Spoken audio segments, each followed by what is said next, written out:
नमस्कार भाइयों बहनों। आज का कमेंट्स किसी का था कि किसी भगत ने कहीं पे कोई रक्षा के लिए कोई देवी दूवी लगा दी है और उनको फालिस पड़ गई। ऐसा हो गया, मतलब उनको ऐसा बताया किसी ने, तो ध्यान नहीं रहा उनका नाम, तो ऐसा उन्होंने करा। तो ऐसा होता है, क्योंकि ये भी हमने आंखों से देखा हुआ है कई जगह। और वो भी जो हैं भगत जिनकी बात है, वो भी जिन्होंने करा था वो शायद मुजफ्फरनगर साइड के, मतलब इस लाइन के मान लो आप। और जो उत्तर प्रदेश की इधर हो जाती है कासगंज एटा, ये लाइन अलग हो जाती है, मतलब इसलिए। तो वहाँ के लोगों ने किसी लेडीज़ को देखने गए थे, मतलब कहीं पे, तो उसको करने के बाद उन्होंने क्या करा क्या नहीं करा, भेंट पूजा क्या ली क्या नहीं करा, तो उस लेडीज़ को ही जिसको सही करने गए थे उसी को फालिस पड़ गई थी। ऐसा भी होता है क्यों कि कोई ऐसी चीज़ होती है उसके घर में नेगेटिव, कि उस पेशेंट के अंदर, और आप देख नहीं पाते। भक्तों की ये कमी होती है कई बार कि उसको पता ही नहीं कि वो है क्या, मतलब शमशानी है क्या है। वो अपने चक्कर में लगे रहते हैं, अपने देवता का हाथ पल्ला है या उसका प्रसाद बोल दिया, कुछ भी किसी भी देवता का जिसको वो मतलब समझ रहे हो कि ये बहुत है, मतलब ज़्यादा ज़बरदस्त है। पर उन्हें पता नहीं कि शमशान मरघट की शक्ति बहुत ज़बरदस्त होती है। वो चलती हैं तो देवता भाग जाते हैं उसके आगे, ऐसी शक्ति भी है। तो इसलिए हर लोग उनका मुलाकात नहीं कर पाते।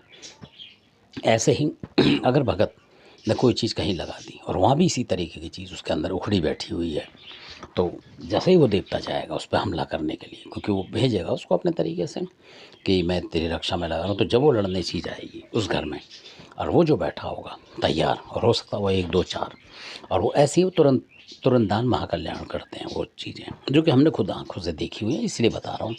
और बहुत सारे घरेलू भक्त हैं, वो विश्वास ही नहीं करेंगे कि वो चीज़ ऐसी है कि मतलब उसकी कोई रुकावट नहीं है। ऐसी ऐसी चीज़ें हैं कि आप कोई सा देवता लगा लो वो रोक नहीं पाएगा, कुछ एक को छोड़ के, मतलब ये बात है। तो इसलिए, क्योंकि अधिकतर उनको देखा गया है कि जो बुंदेलखंड की शक्तियाँ हैं वो टक्कर दे पाती हैं, यानी पूरे उत्तर प्रदेश में कुछ एक देवता को छोड़ के उनसे टक्कर नहीं ले पाता पूरी। ये है, बिल्कुल फैक्ट बात है ये।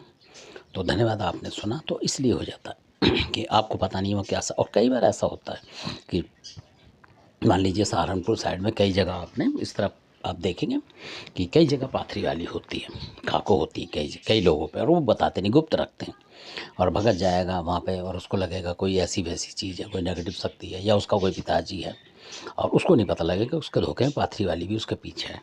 तो जैसे ही वो वहाँ मुँह मारेगा तो पाथरी वाली उस पर हमला कर देगी, क्योंकि उसने पहचाना नहीं उस शक्ति को।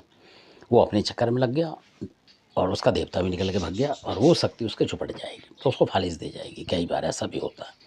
ऐसे ही कोई हरियाणा का है और वो उत्तर प्रदेश में जूझ गया किसी देवताओं पे, और उसने उसका पता नहीं निकाला कि वहाँ है क्या। यानी कि मान लो किसी घर में कोई, मान लो आपको लग रहा है कि कोई ऐसा देवता है, सबल सिंह है या कुछ है, मान लो, और आपको नहीं पता कि उस घर में कोई और नेगेटिव शक्ति भी घुसी हुई है। समसानिक शक्ति होती है बहुत ज़बरदस्त। तो और वो तिया पाछा करती हैं, ऐसी शक्ति हैं बहुत। तो ये शक्तियाँ जो हैं बुलंदशहर में बहुत देखी गई हैं, जो कि बहुत ज़बरदस्त। और उन्होंने चैलेंज करके बोला उन शक्तियों ने कि भगत से छूट गई, तो उन्होंने बोला तेरे से छूट गया हूँ मैं, अगर दोबारा पकड़ेगा तो तेरे को उड़ा दूंगा मैं। ये भी हुआ है। और उन बुजुर्ग जो भगत थे उन्होंने पकड़ा नहीं फिर उसको, वो खुला छूट छूट के रह गया। ऐसा भी होता है, यानी कि उस घर से चला गया पर उनको बोल दिया कि दोबारा पकड़ने की मेरे कोशिश करी, मैं जा रहा हूँ और फिर मैं तुम्हारा मतलब नुकसान कर दूँगा। तो ये भी एक घटना है बहुत जगह, ऐसा भी हुआ। धन्यवाद, आपने वीडियो देखा।